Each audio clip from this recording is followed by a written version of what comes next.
Hello everyone, my name is Lydia and today I'm going to be talking about some of the dog breeds that I've thought about owning over the past few years, and dog breeds that I would like to own one day, and just sort of my general favorites, because I am neurodivergent, which is sometimes hard for me to say, but like many other neurodivergents out there, I have an interest in dog breeds, and I have since I was very little, so I know it's a very common special interest among the neurodivergent community, but I'm one of them.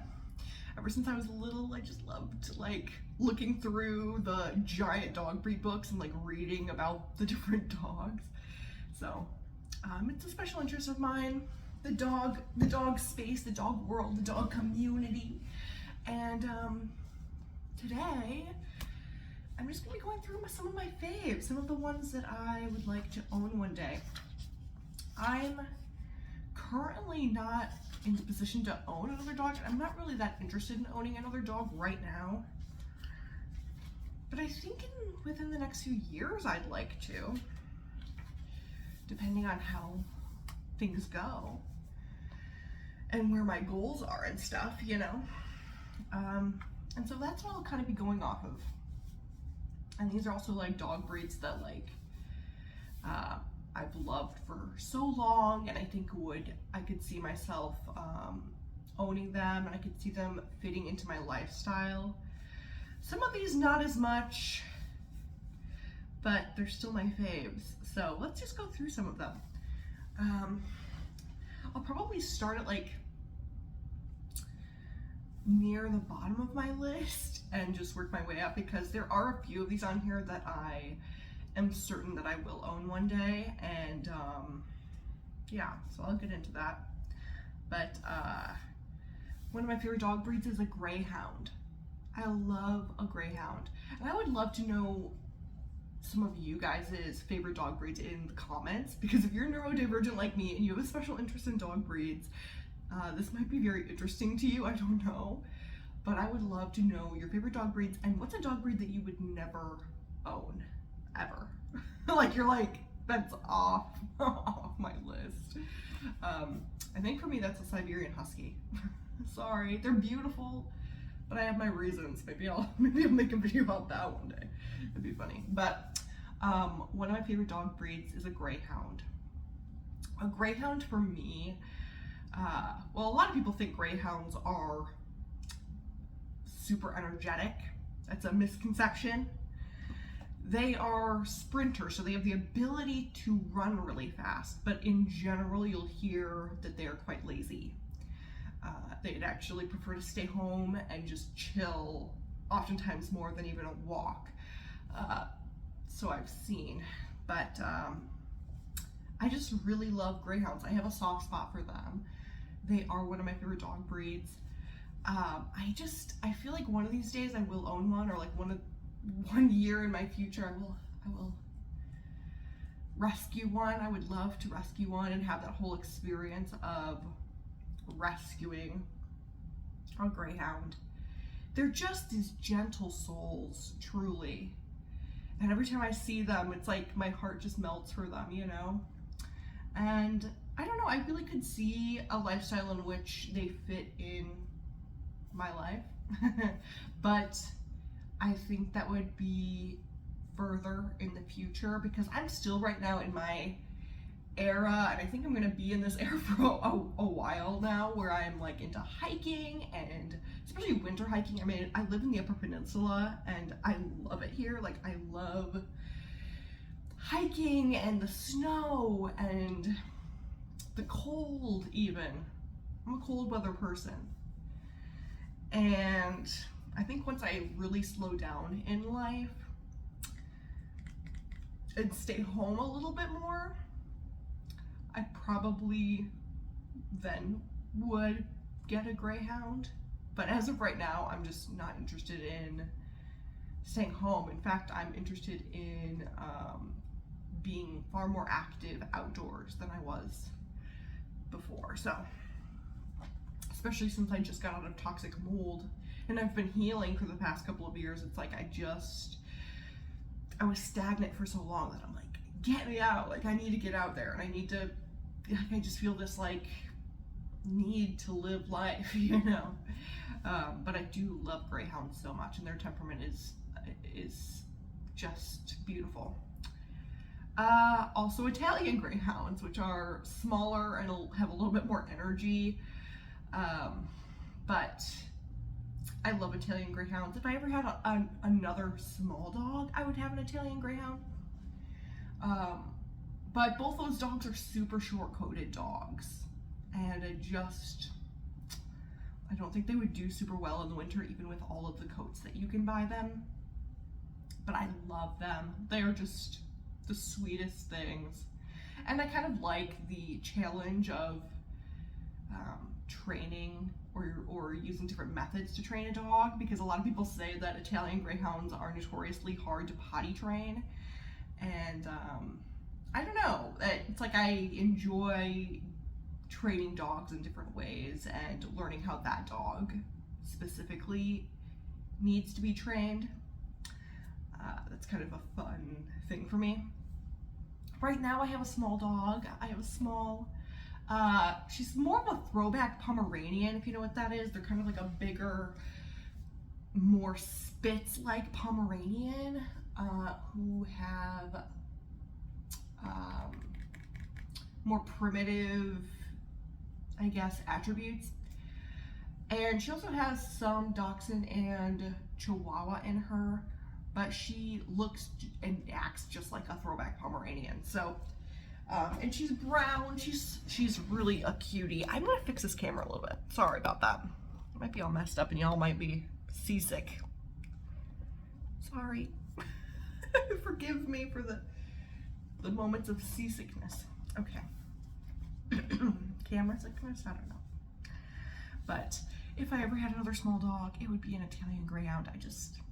I love them so much, and they're so dainty and tiny, and they just don't have a mean bone in their body. They're just so sweet. I just love them. Another favorite of mine is a Newfoundland. A Newfoundland has been my favorite dog breed, or one of my all-time favorite dog breeds since I was a teenager. They used to be my all-time favorite dog breed. Like, I wanted nothing more than a Newfoundland for the longest time. And they just have such a place in my heart. And I think maybe forever they will, I don't know. But there are some aspects of them that I just feel like wouldn't be right for my life right now, but I can see them being right for my life in the further future. Because right now, like, I can see them being an addition to my life later on, but right now I'm just in this space where, like I said, I really want to do a lot of hiking, and they are a bigger bone dog. Some people out there have said that they can take their Newfies on longer hikes, but I just feel like that'd be the exception to the rule, you know, because they are so big boned. I also kind of am interested in a dog that is more of a deterrent towards, like more of a protector when I'm out in nature. Not that they have to be on guard or that I'm even going to teach them how, but I like a dog with some guarding instinct in there maybe. And I'm sure there's been cases of people who've had Newfies who've protected them, but they have such a gentle giant nature, and I wouldn't want to take that away from them, or I wouldn't want to expect any different from them, especially since I cherish that aspect of them. And the same with the Greyhound and the Italian Greyhound. They're super docile in nature. I mean, there's so many clips online of people like robbing or mugging somebody, and their Greyhound is like, what's going on? Like, they're just standing there or maybe running away, and it's like, oh, that poor dog, you know. But yeah, that's my, you know, kind of my thoughts about the Newfie. And also, I mean, they have such long, dense fur, which is great in the snow, but you have to groom them a lot. And I'm also very interested right now in And I think for the next few years, I think it would suit me more to have a dog that has fur that doesn't need to be groomed. Like a double-coated dog that maybe sheds and that maybe blows its coat rather than needs a full-blown like blowout and grooming. Because I'm not a groomer, although I'm a person who really values being self-sufficient, and I only want to grow more self-sufficient, and so having a dog that would require me to learn how to groom them just doesn't sound super appealing. I mean, I would like to learn that skill one of these days, just in general, because I think that's a good skill to have if you own dogs and if you're a dog person, is to learn how to groom a dog. Like give them a full trim, make them look real nice. But oh boy, it is a project, grooming your dog. And if you like to go hiking as much as I do, and you like, you don't mind if your dog gets a little messy, it's like, well, oh boy, that's a lot of grooming to be done, So, I don't know. It's one of those things where I think I wouldn't mind that a little bit later in life. I think that's not something that's like that unappealing to me. Because I also think grooming is a bonding experience with your dog, and I value that too. I think that's really cool. But just, I think for right now, I think for the nearer future, I don't know, a dog that blows its coat is probably a little bit more appealing to me. And among all of the other things that I said about the Newfie, I love them. And also they're very, they draw a lot of attention, no matter where you go. And even a lot more than a lot of other rarer breeds, I don't know. And they like the attention, so it's sort of like, why would you want to deprive them of the attention? You don't. Like, I get why people love them so much and why people will stop you any chance they can to go see your Newfie. I totally get it. But anyway, my next breed on the list is a Kai Ken. It's part of the Nihon Ken, the 6 native Japanese dog breeds. Them and another one on this breed are my all-time favorites of the Nihon Ken. Within the Nihon Ken, the 6 native Japanese dog breeds, we also have the Shiba Inu. So you kind of maybe get the vibe. They're all kind of cousins in a way. But the Kai Ken is larger than the Shiba Inu. And I really like the Kai Ken. I think their personality is great. Really, I'm a big fan of the Asian dog breeds. The more primitive dog breeds. Those are typically my favorites in personality. I really enjoy those, and I feel like for the nearer future, that's the type of temperament that I'm looking for. The fact that they are a little bit harder to train is very fun to me. I enjoy okay, this is a bit of a challenge. Like, let's dive into this and see what works for you. That was always my favorite part of training my dog Sophie, and it gave me so much more respect for her, and it taught me so much about dogs, is like learning how she wants to be taught and trained and what works for her. And so I love the Kai Ken. They're great. They seem to be a little bit more sensitive, I guess, than the other Nihon Ken, and a little sweeter, and not known for same-sex aggression. So that's kind of a good thing too. A little bit more sweet, they seem, than the other Nihon Ken can be. But my thing with them is that they are a little too short, because even though they are bigger than a Shiba Inu, they are still considered a medium-sized dog. I mean, they're smaller than a lab. They're quite small and dainty. And for me, I'm a big fan of the larger dogs, especially while I'm out, you know, hiking and stuff. You know, I'm not against having multiple dogs in my future, so that's always a possibility. But I think in my near future, I would prefer to have a dog that is a little bit bigger, and it would make me feel a little bit more secure when I'm out on the trails. And I don't know, I think I've been missing having a bigger dog as well. So that's maybe the downside for the Kai Ken. Also, I do like a dog that has a little bit more of a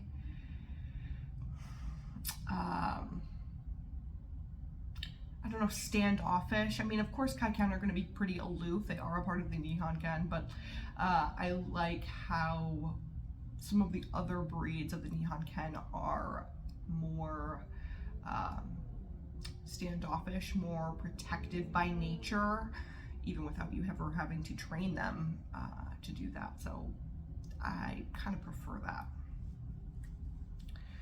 All right, next up is a Chow Chow. Chow Chows are one of my all-time favorite breeds. I mean, they're in the top 3. I've only got 2 more to go after this, so. But the Chow Chow, I just love them so much. They are a dog breed that I am confident I'll have at some point in my life, because their temperament is amazing to me. And I have heard that their reputation for being aggressive is actually an American, I guess, trait, or an American maybe stereotype that we've built up. And I have my theories on why that is, but in other countries they are not known for being aggressive. They are known for being protective, you know, and for being aloof, and for being harder to train, and sort of having that what's in it for me sort of attitude. And I love that so much. That's like my favorite type of personality. And I mean, above that, they're just the cutest things on earth to me. They're one of the cutest things on earth. I mean, they're just perfect. And I do love big paws on a dog. I really do. I really, really do. I don't know. I just love a good Chow Chow. I do tend to like the ones with the square muzzles rather than the bracky muzzles. That's just me. But I just love a good Chow. And I do admire how they can be so fluffy, so cute, just absolute fluff balls, but still have, you know, the decency about themselves, or the confidence about themselves to be like, no, and you don't have the right to pet me. Yes, I do look like a literal life-size teddy bear, but no, you don't have the right. Just because I look cute does not give you the right to touch me. And I'm like, absolutely. I just love that kind of a personality, truly. I mean, there's something to the sweeter, fluffy dog breeds like the Newfie I mentioned earlier. There is something to that that's quite sweet, that they do love children and they love people, and that they're so docile, and they were supposed to be a nanny dog, you know, and they're renowned for being good with children. There is something to that, but I just feel like for right now in my life, I think I'm just really ready to have a dog that's a little bit more aloof, and that's a little bit more guarding and protecting. I love those personalities. I respect them so much. And so, yeah, I love a good Chow Chow. The only thing that I would say, or the only things I would say about the Chow Chow is that, one, they're really short, you know? I mean, They are just these little shorty dogs. I wouldn't say they're a small dog. They're maybe more of a medium dog, but they're short, and it's kind of like, okay. I don't know. That's definitely maybe a little bit further in the future for me, but just one day, I think. And they're also a dog that you would have to groom. Probably not to the extent, well, nowhere near the extent of like a Newfoundland, or like any of those larger dog breeds, but you would have to groom them to some extent. So, and I don't think that they would be maybe the best hiking companion either with their short legs. I mean, they probably could do it, but I don't think it's maybe their strong suit. So that's sort of been my thoughts about the Chow Chow, even though I love them. And one of these days, I'm sure, one of these years in the future, I'm sure I will own the Chow Chow because they're just so great to me. Their personalities are fantastic. I've met some in real life before, and every time I'm like, well, will you let me pet you? And then they are like, no, I'm good, thanks. And I'm like, you know what, respect. Every time I'm like, I respect that, I really do. So anyway, moving on. Number 2 on my list is a Yakutian Laika. I love the Yakutian Laika.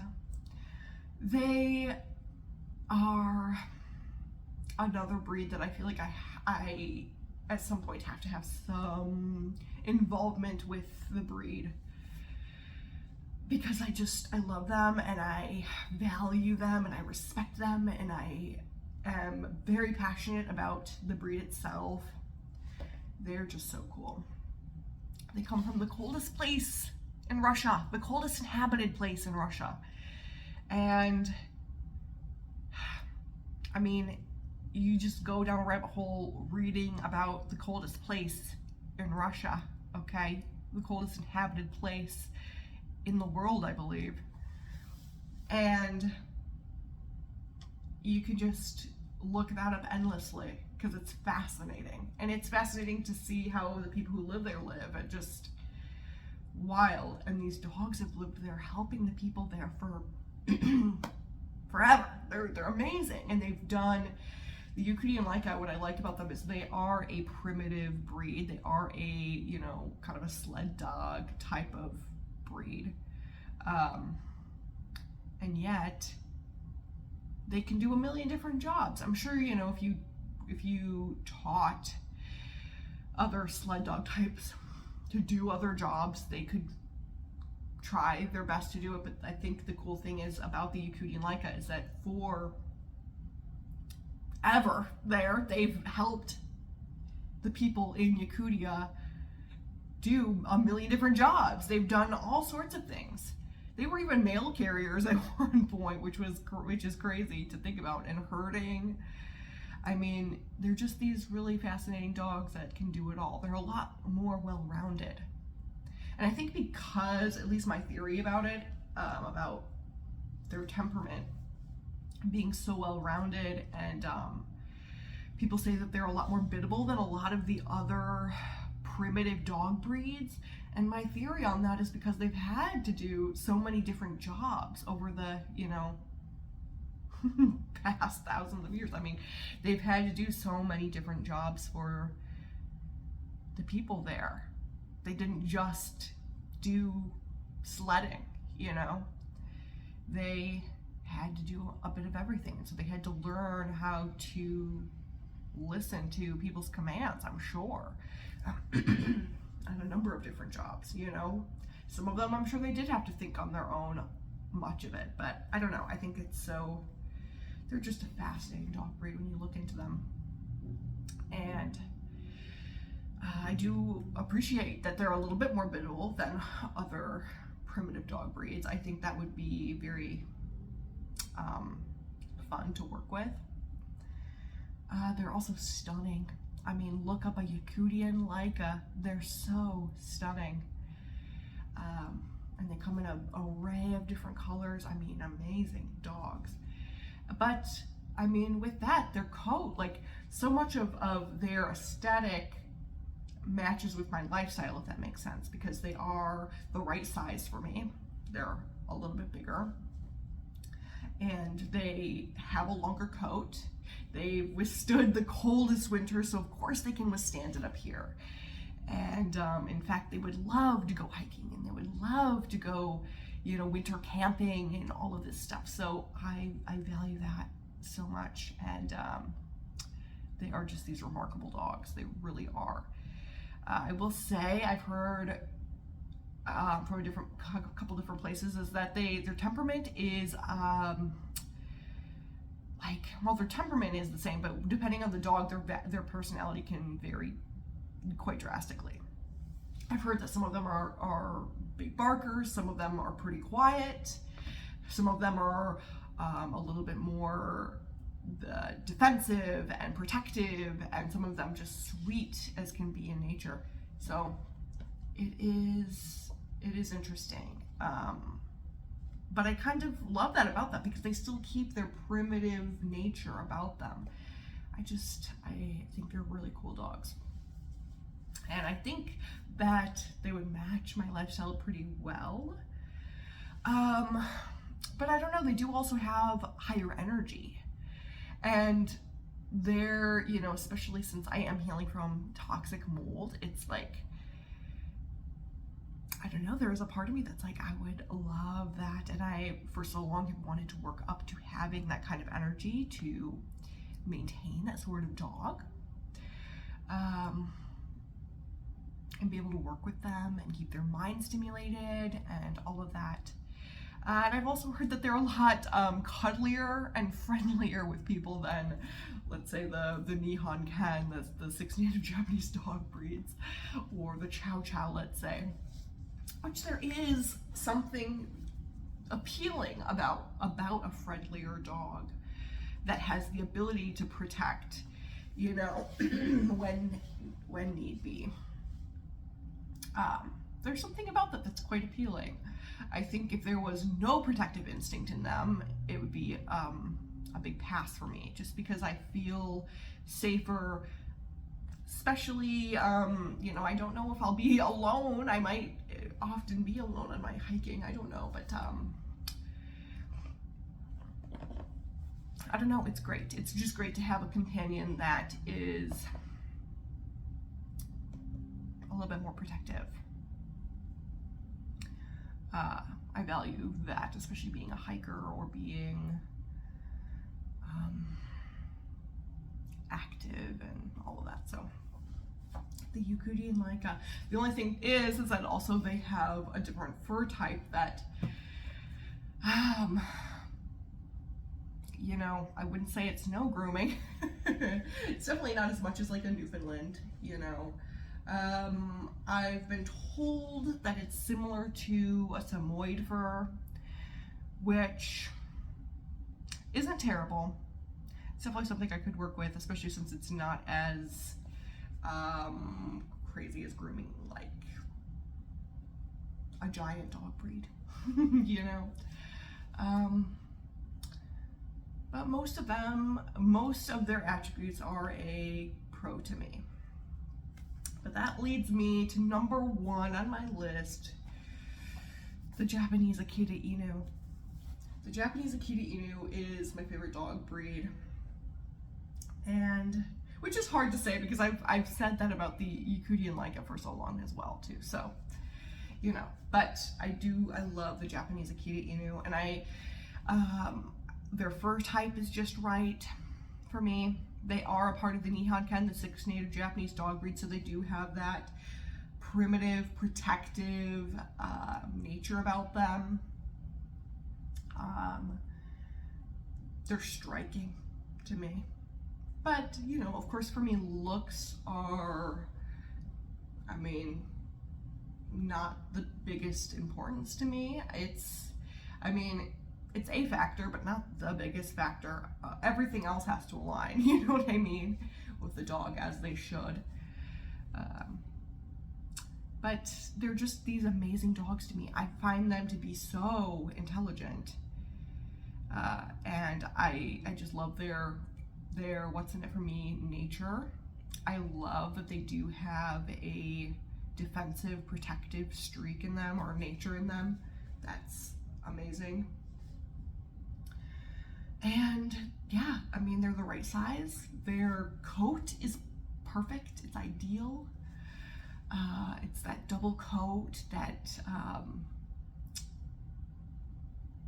that sheds. I'm forgetting the word. I'm forgetting the word. It's not shed, but they blow their coat. That's what I'm thinking of.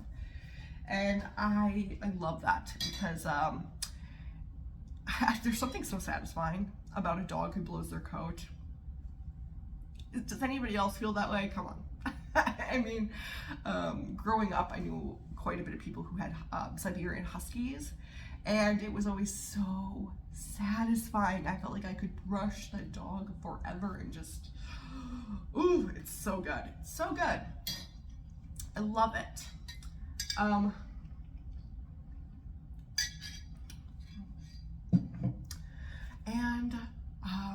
Like I said, their temperament is like ideal for me. I like a dog that's a bit of a challenge, and by a bit, like, I mean like truly challenge me mentally. I love it.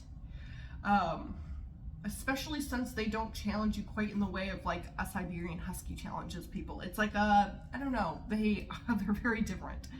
And so I just love the way a primitive breed challenges somebody, or is considered harder to train. Because I also feel like, for me, I think more similarly to them than I do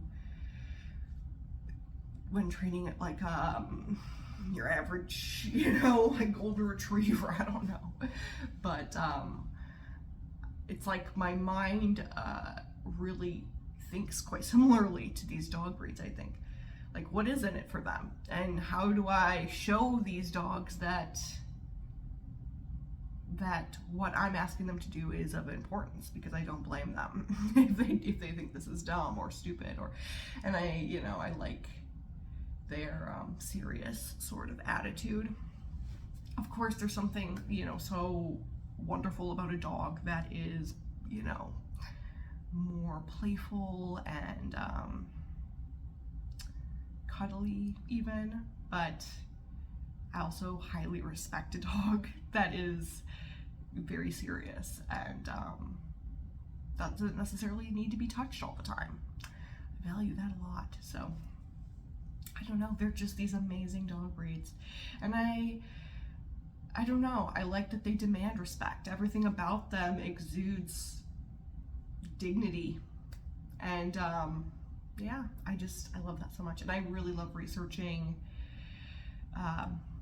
the Japanese Akita Inu and the 6 native Japanese dog breeds as a whole. Like, I just love that so much. They're just such a fascinating breed to me.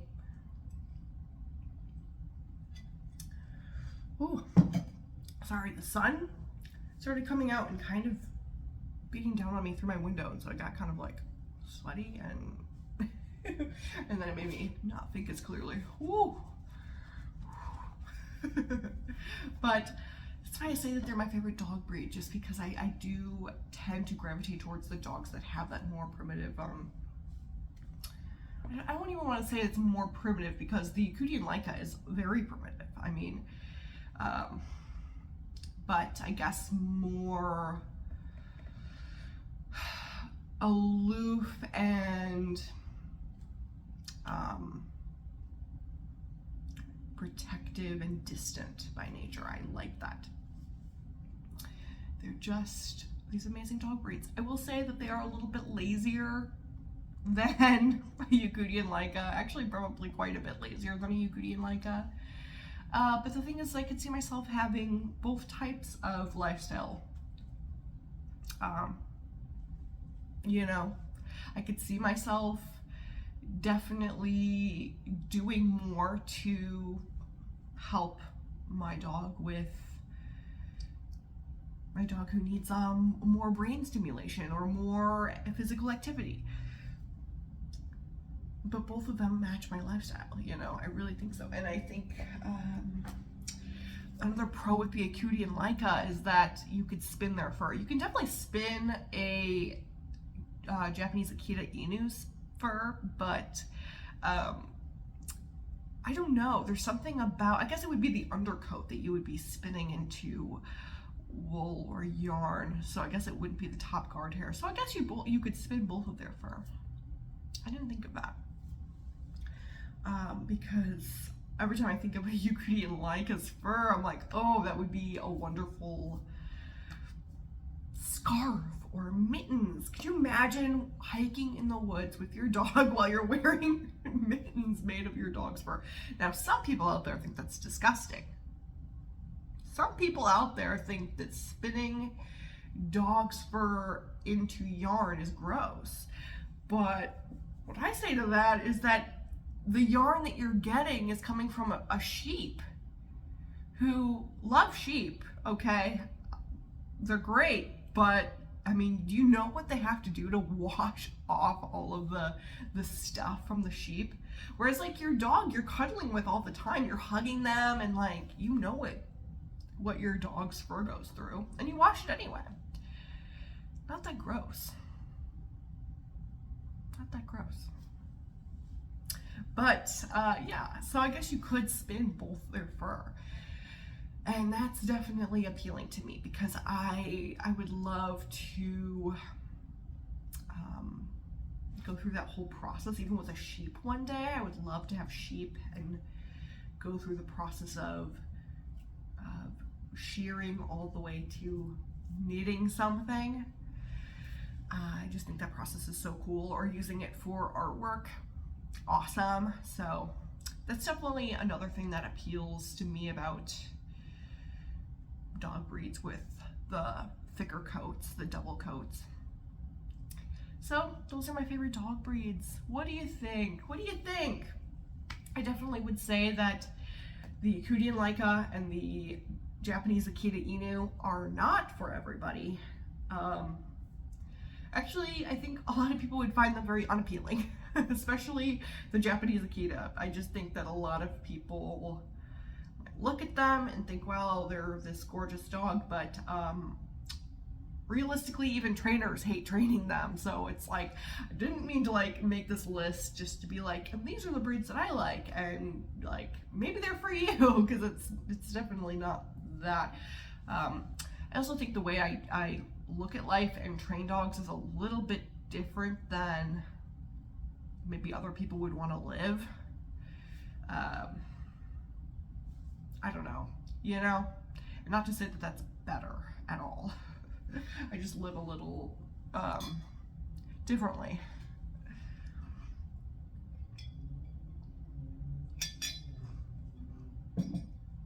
But who knows? Maybe they are for you. Look into them. Look into them for a long time. Any dog breed. Look into any dog breed for a very long time before you buy it, before you jump in, because sometimes you don't know. For a long time, I used to think I wanted a Shikoku, and I love Shikoku. They're another dog within the 6 native Japanese dog breeds. And then I found out that they're actually bullies to other dogs, or they tend to be, and they are a bit much for me.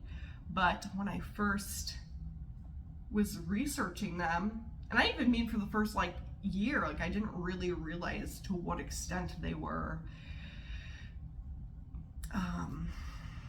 I don't know, they had that energy about them, you know. I didn't realize to what extent that was, and I was like so interested in them, and I was so blown away by them. They're beautiful, and they're fun, but definitely not for me. But I liked them for a long time. So I don't know, you might want to just look into all of the dog breeds that you think you're interested in, because you might not actually be that interested in them, and it might lead you down a rabbit hole of what you're actually interested in, what's actually perfect for you. You never know. Anyway, I also have some other dog breeds on this list that I kind of wanted to touch on. They are dog breeds that I've thought about, but I just don't think ultimately they're for me. But I'll be right back. All right, I'm back. So one of the other dog breeds that I've been looking into for a long time that I just don't think is quite right for me is a Damascus. They are a dog breed that is meant to resemble wolves. Like, they have had careful selective breeding to make them look like wolves, and they're stunning and beautiful, of course. And their fur is perfect. It's that double coat that just sheds and they blow their coat. So perfect, and they're the perfect size. They're like they're a little bit bigger, which I love. And yeah, I mean, they're agile. They would love to hike with me probably, you know, but there are aspects of them that just are unappealing to me. I don't mind a dog with separation anxiety. That's not like a huge red flag to me, or like a huge no. But I do think, to the extent that they have separation anxiety, that might be a tough hurdle, because I also value, what is the word? I'm telling you guys, that heat really got to me for a second. I used the word earlier and I can't remember. I really value sustainability. Doing things on your own. You know the word. I really value doing things on your own. And I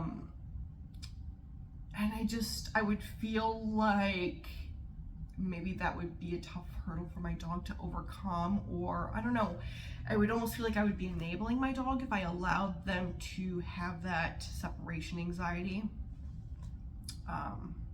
without at least trying to help them overcome it. It just feels like that would be a really tough hurdle. I've also heard different things about their temperament, and also different things about their energy level. I've seen some that are absolutely bananas, and I think maybe they still have a lot of the Siberian Husky in their genes, and maybe that's partially why. I've also heard that they can be escape artists from some people, but other people say they have no issues. So it's like, okay. And then some of them, you know, are very, very chill. And then you're like, okay, so, but you know, they're a relatively new breed, so it's kind of to be expected that their temperament's all over the place. And I think that's just sort of iffy to me. Also, the way they look is kind of all over the place. Like, they all kind of look wolfy, but some of them, it's like really hard to not see a German Shepherd in there, or it's really hard not to see a Siberian Husky in there. And which is all fine and well, especially if the dog is ideal in temperament, but their temperament's all over the place, kind of. So it's like I would really have to get to know the breeder, and they would have to get to know their puppies really well. It would have to be a breeder who knows their puppies and who matches them to the right home, because I don't know. It just seems like it's a little too all over the place for me. And some of the traits are just really unappealing to me. Like, I'm really not that interested in a dog that's a escape artist by nature, you know? Which some people, that isn't, you know, isn't unappealing to them. But anyway, another dog breed on here is the Eurasier. I love them. They have a really good temperament. I think their size is maybe a tad short for me. Maybe a tad. But that's really not that bad. Their fur is extremely fluffy. And in their lineage, they have both Samoyed and Chow Chow. And so they have, it's surprising that they're not as barky as a Samoyed, but they do have the fluffy fur of a Samoyed, like a very fluffy. Very dense. Like when I said the Yakutian Laika has fur like a Samoyed, I didn't mean in density, I more just meant in texture. But the Eurasier has the dense, fluffy, thick fur like a Samoyed has, and that just really isn't that appealing to me. Their temperament is absolutely beautiful though. So they're definitely a dog I could consider because they are so sweet. I don't think that they're necessarily known for being protective, but you know, I also wouldn't put it past them to be protective, you know. Next on the list is a Leonberger. I love a Leonberger. They're one of the large dog breeds, lumbering.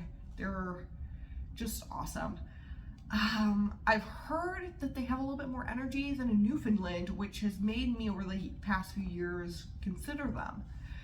But they do have that thick, dense fur, and all of the Leonbergers that I've met in real life, I've met I think 2 or 3, they've all been super, super chill and relaxed, like Newfoundland level relaxed and chill. So it's kind of like, how much more energy do they have? I don't know. Like, would they be able to hike with me? They don't seem like they would be super keen on hiking, you know, especially if there's even like one tree branch in the way. I don't think they would be inclined to even hop over it, you know. Like, I think they might have a rougher time, which is beautiful, and I think they're great, but I don't know. Also checking them for ticks, it would be insane. Just like I've heard Newfoundland owners say, they say checking their dog for ticks is just like it's a whole process, and I don't know, that just seems like it'd be wild. Anyway, Pekingese is another one on my list for small dogs. If I were to ever have another small dog again, I do really think Pekingese are quite cute and sweet, and they have adorable little temperaments, but their fur is kind of insane. I do think they're adorable when you get them cut real short, but you would have to get them groomed and cut, which maybe in the future, if I'm wanting another small dog again, and I learn how to groom a dog, then maybe, you know. German Shepherd. German Shepherd is another one on my list that I had been considering because they do have the fur type. They have the protective nature. But I actually tend to prefer the primitive temperament of a dog, where they are a little bit more like, why am I listening to you? Why do you want me to listen to that? I like the less biddable dog breeds. I really do. I don't know. They're okay. They're just okay. And I think also it comes down to the fact that I'm really not that passionate about a German Shepherd. I'm just not. And even like, if I'm really being quite shallow about it, looks wise, I'm not really a big fan of German Shepherds. I think they're beautiful. They're lovely. There's something like a little off about them to me. A little off.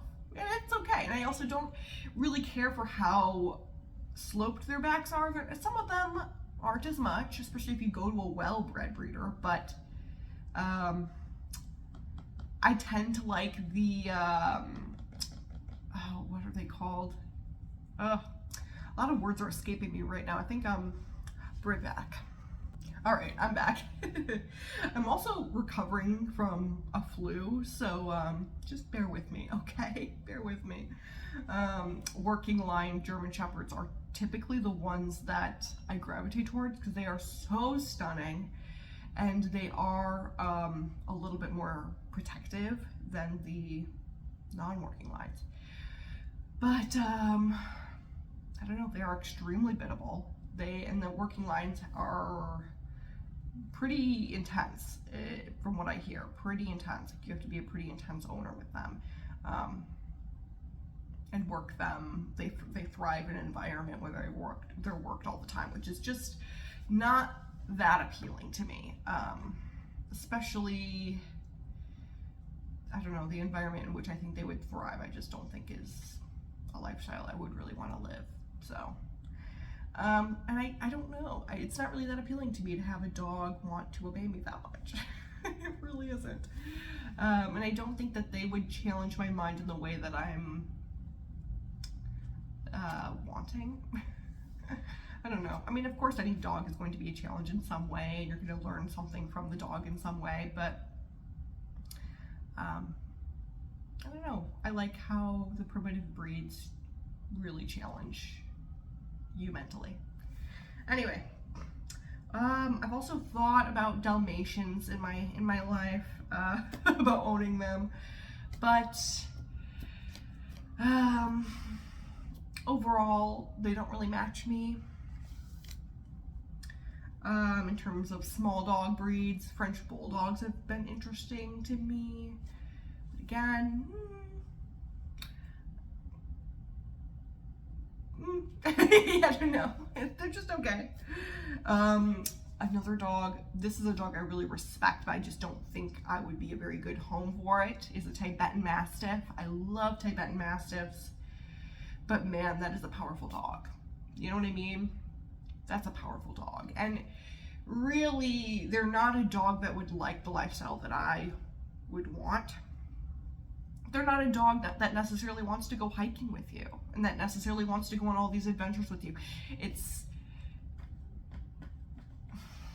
you know, they're a guarding dog. And I mean, they're a powerful dog as well, but I just respect them a lot and I find them so striking.